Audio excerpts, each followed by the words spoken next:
대한민국 청소년의 회 뉴스 최영민 위드뉴스 기자, 형법은 문자 그대로 범죄와 형벌에 대한 법이다.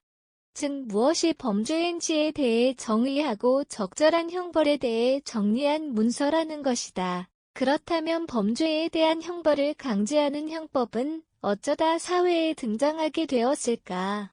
여러 학자들이 가장 큰 원인으로 해석하는 것은 사회질서 유지이다. 사적인 복수가 허용되면 사회 구성원들의 생존에 어려움을 겪기 때문이다. 이러한 정의와 배경 때문인지 사람들은 대체로 형벌에 대해 부정적인 관념을 가지고 있다.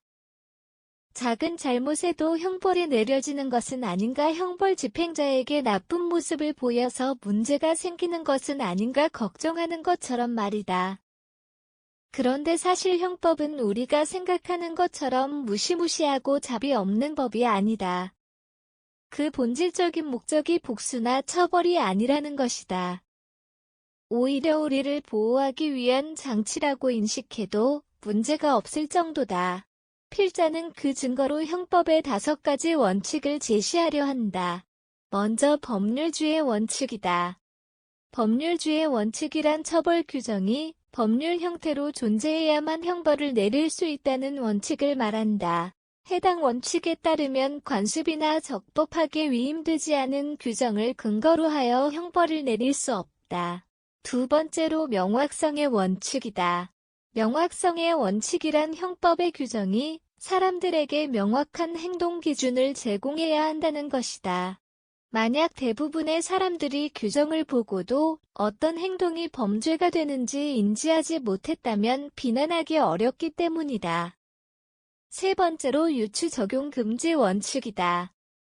유추 적용 금지 원칙이란 규정을 해석하여 사안에 적용하는 경우 해석의 범위를 넘어서는 금지하는 원칙이다.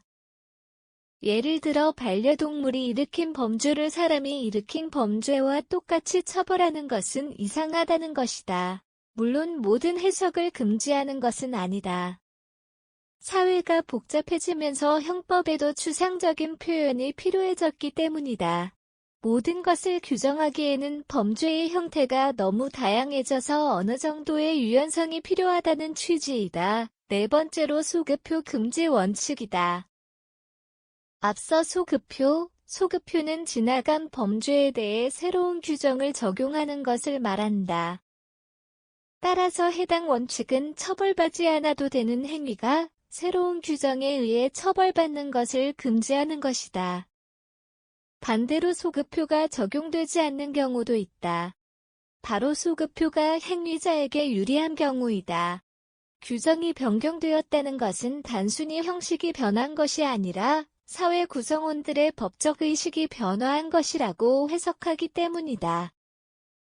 또한 절차법이나 보안 처분에도 적용되는 가해 여부에 대해서도 다양한 의견이 있다. 다만 해당 기사에서 모두 다루기는 부족한을 차치한다.